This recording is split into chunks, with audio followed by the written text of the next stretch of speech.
Hai perempuan keren, aduh kita ketemu lagi di tahun yang baru, ya kan? Ada yang nambah umur. Iya. Ya ini juga bentar lagi Betul, sih. betul. Anyway, hari ini gue senang banget karena akhirnya kita bikin konten lagi, Yeah. fresh ya kan? Dan di tahun 2023 ternyata umur gue sudah 53 tahun.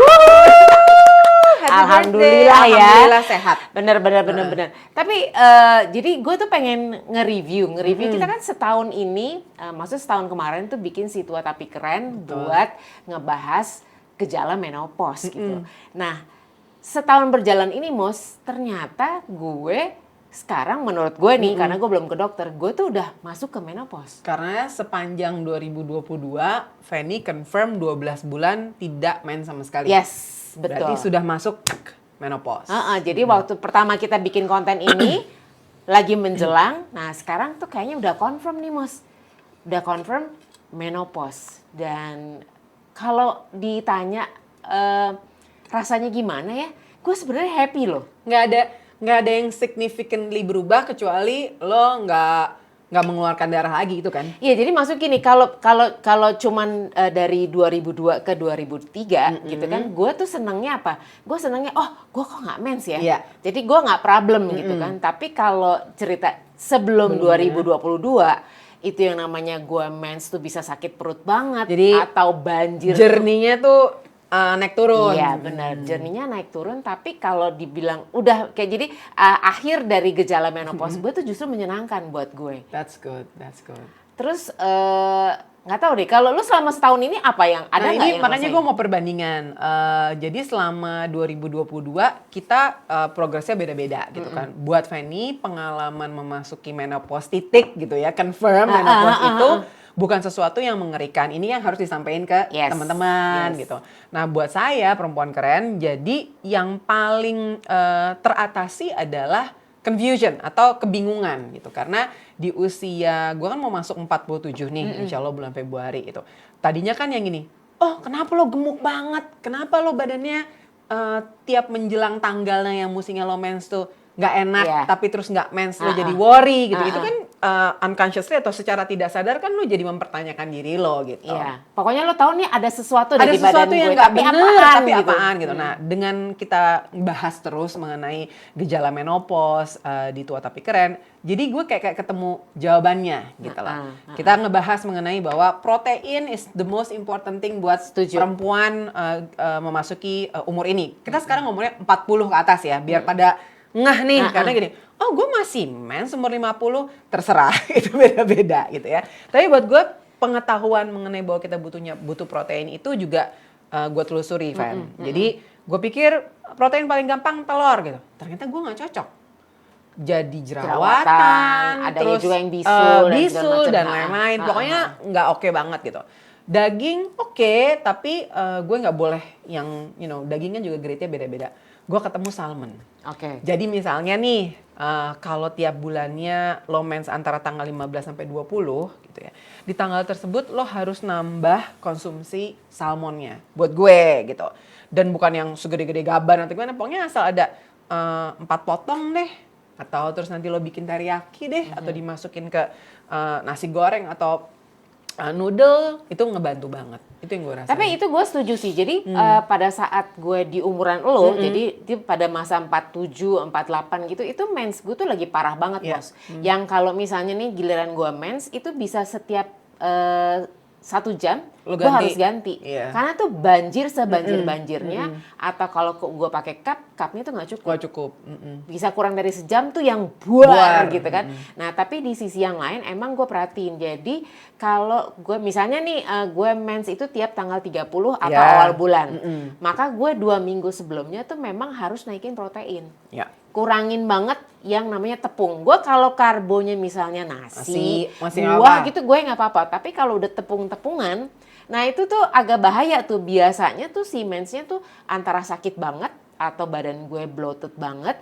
Terus Jadi sakitnya tuh ya dari pinggang ke bawah. Ke bawah. Oh, bukan di sini kan ada orang juga yang payudaranya tuh sakit banget. Nah, gue tuh kayaknya setelah melahirkan anak kedua tuh kayaknya ini udah bye. Maksudnya dalam arti tuh nggak ada rasa gitu loh. Tapi justru sakitnya tuh dari pinggang ke bawah sampai kaki yang sebelumnya enggak. Oh. Jadi mau jalan aja sakit gitu, telapaknya tuh kayak sakit. Makanya gue kalau lagi di masa-masa itu, gue kalau bisa nggak bangun. Mendingan gue aja tiduran gitu. Which is tapi pasti badan lo jadi nggak enak kan, pusing dan lain-lain. Ya. Sampai ya gue di tahap-tahap yang waktu itu tuh kalau gue lihat kayaknya nggak separah gue gitu. Iya sih. Jadi waktu gue ngalamin si gejala menopause itu tuh gue kalau misalnya hari itu gue tahu jadwal gue penuh dan gue harus cancel deh tuh. Enggak, gue harus minum painkiller, Mos. Oh, sampai segitu ya? Karena kan, ya namanya kan kerjaan gue kan per job. Jadi kita kayak supir taksi, kalau nggak narik nggak dapat duit gitu kan. Jadi mau gimana nih gitu kan, udah jadwal, udah fix segala macam, ya udah. Jadi terpaksa gue harus selalu bawa painkiller, dan painkiller itu harus gue minum dari pagi. Bangun tidur, minum painkiller supaya paling nggak sampai siang gue aman. Siang abis makan minum lagi supaya gue dari siang sampai sore aman. Ya udah kalau malam udah sakit. Itu gue alamin pada saat justru gue belum punya anak. Oh. Remember, gue pernah cerita sama lo bahwa dari gue mens sampai gue kawin, sampai akhirnya gue di treatment, setiap gue mens gue pingsan gitu kan. Mungkin teman-teman gue di UI tahu tuh ya legendanya, Moza Pramita pingsan di kereta. Itu gue banget gitu. Tapi begitu gue laparoskopi, yang mana endometriosis gue dibersihin gitu, terus gue hamil punya anak, alhamdulillah nggak pernah ada kejadian lagi gue pingsan-pingsan itu. Gitu. Jadi itu gue. Jadi hormonal tuh emang pengaruh banget. Ya. Maksudnya untuk perempuan kayak Moza justru problem hormonal itu sebelum punya anak. Kalau gue setelah punya anak kedua menjelang menopause itu jadi problem banget, jadi masalah banget. Jadi moga-moga sih kita tetap bisa menginspirasi, bisa menjadi teman buat perempuan keren karena dari banyak komen-komen yang masuk baik di YouTube maupun di TikTok gitu ya. Itu ternyata masih banyak banget loh perempuan-perempuan yang masih kurang informasi mengenai apa sih gejala menopause, terus gue mesti ngapain gitu. Dan ini yang menariknya adalah tahu bertambah usia, kan lo seneng ya ulang tahun gitu ya. Tapi denial bahwa kita memasuki masa menopause itu ternyata harus kepentok, Fen. Jadi lucu banget, iya kan? Lo kan bilang gini, kita kayaknya gue, lo sama Irka kita ngebahas soal menopause, kita yang udah pokoknya kita cari tahu deh, kita nggak pernah berhenti berbagi informasinya gitu. Terus suatu hari gue ketemu lagi sama orang, gue tuh soalnya seneng banget tuh, lo harus ngingetin mengenai gejala menopause gitu. Terus gue gini, emang umur lo berapa ya? Gue gitu, gue 52 gitu. Lo 52 ke 53 gitu kan? Iya, tapi gue masih ada mensnya gitu. Gue belum menopause. Gue mempertanyakan diri gue gini, nih orang nih lagi denial atau memang selama dia itu mensnya masih terus, dia nggak mau cari informasinya. Iya, you know what I mean? Ya, ngerti. Karena memang mungkin masih banyak anggapan para wanita itu adalah pokoknya menopause itu ya pokoknya tiba-tiba gue nggak mens. Betul. Nah, terus masa-masa sebelum itu artinya gue belum menopause. Betul. Padahal gejala menopause itu adalah biasanya sampai 10 tahun sebelum kita berhenti mens. Gitu kan. Jadi kalau gue sekarang 53 gue berhenti mens, sebenarnya gejala-gejala yang gue rasakan itu adalah 10 tahun yang lalu. 10 tahun yang lalu. Dan memang benar, jadi kan gue tuh terakhir melahirkan itu umur 40. Iya. Nah, begitu anak gue mulai 2 tahun, itu pas saat gue mulai usaha Mini Love Bites tuh, anak gue umur 2-3 tahun kan. Ya jadi benar pas banget tuh, gue tuh gejalanya sebenarnya 10 tahun. Tapi gue nggak tahu. Gue nggak tahu bahwa itu sebenarnya udah bagian dari gejala. Dan di Amerika pun banyak penelitian, ya ini karena gue sering mencari informasi gitu ya. Jadi dokter-dokter di sana pun memang menyatakan bahwa sekarang itu masa premenopause itu maju.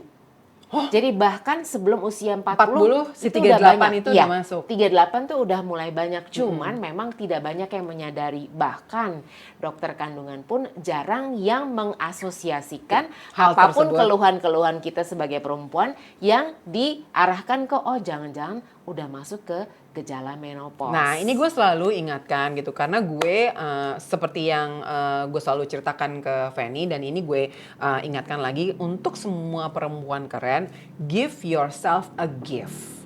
Ya kan, kita selalu sibuk sebagai perempuan ngasih gift ke anak, ke suami. Sekarang lo harus kasih gift ke diri lo sendiri, harus check up. Itu wajib banget. Gue merasa gue sih ngerasa sebagai generasi gini ya, lo kalau nggak sakit ngapain ke dokter? Bukan, justru gue mau ngecek gitu kan. Bener kan kejadian yang endometriosis itu kalau gue nggak ngecek, ternyata sebenarnya bisa di-prevent sebelum gue kawin, itu bisa kejadian gitu. Bisa dicek gitu. Nah sekarang nih kita masukkan lembaran baru. Udah nggak masanya lagi kan Fan, kita punya resolusi. Tapi kita kasih kado deh. Gue sekarang kasih kado buat diri kita sendiri. Check up deh. Kalau gue check up itu menjelang ulang tahun. Jadi untuk diri gue sendiri. Terus nanti anniversary. Ada juga yang setiap anaknya ulang tahun, dia kasih hadiah buat diri sendiri untuk apa? Check up untuk untuk ngeliat nih apakah ada gejala-gejala untuk cervix dan lain-lain. Itu harus. Itu yang mau gue ingetin. Jadi buat teman-teman perempuan keren, moga-moga kita selalu bisa jadi channel yang berbagi informasi yang terutama penting buat kita wanita yang menjelang masuk gejala menopause, bahkan yang sudah post menopause ya. Gue sih belum post menopause ya, baru masuk ke menopause. Gue yakin journey kita masih banyak cerita-cerita yang lain. Jadi jangan lupa kalau misalnya Anda juga punya cerita atau punya pertanyaan, langsung aja tulis di kolom komen. Follow kita juga di TikToknya Tua Tapi Keren dan juga di Instagramnya Tua Tapi Keren. Dan kita ketemu lagi di video-video yang lain ya. Bye.